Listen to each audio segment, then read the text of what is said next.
I just posed this question to you. What would you have had the media do over the past 2 years when Donald Trump lied throughout the 2016 campaign? Should we have reported on horse farms in Kentucky? Or done investigations into how maybe eating tree bark would lower our cholesterol? What would you have had us do? As more parents prepare to weep over their children's graves, the charity Save the Children estimates an average of 140 children have been killed every day since the beginning of the Saudi-led coalition strikes against Houthis. In October, at least 100 people died, many of them children. What would you have had us do? Saudi Arabia insists it's done nothing wrong in Yemen. Malnutrition is widespread because of food shortages, and diseases are spreading. From malnutrition and, in the past few months, the world's worst outbreak of cholera. Yemen was already the poorest country in the Gulf. Around 18 million people, that's about 2/3 of the population, now need assistance. Many of them are on the brink of famine. They lied about the Russians nonstop for 2 years.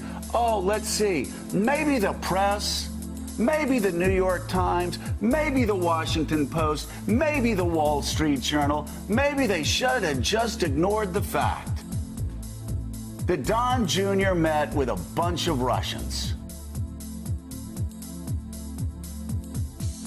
And just because you're sucking up to Donald Trump, and just because power is all that matters to you, and just because you will justify everything that man does, and just because you are corrupt, just because you're not a journalist, just because you have sold your soul to a personality cult, don't knock reporters at the New York Times or the Washington Post or the Wall Street Journal or the broadcast networks for doing their job right.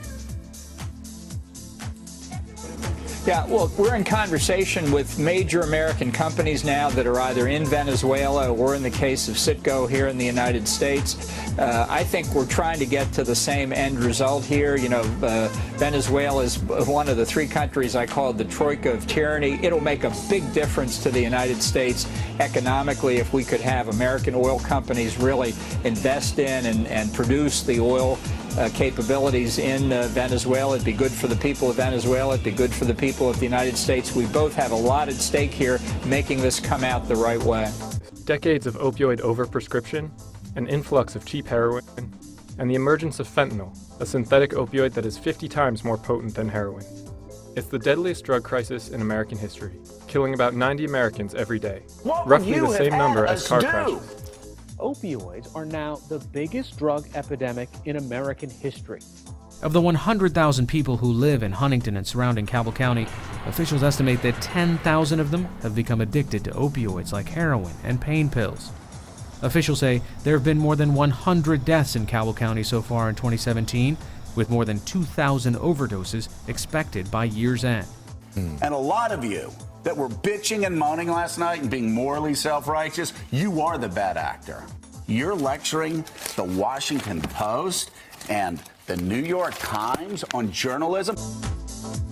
What would you have had us do?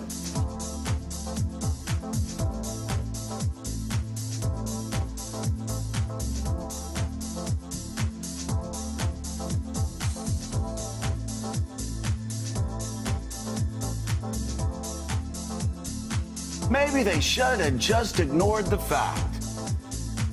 What would you have had us do?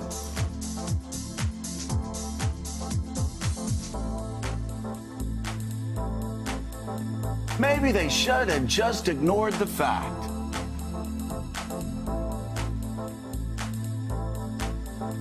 No, we're not going to divert our eyes. Damn the torpedoes, full steam ahead, follow the story where it leads us.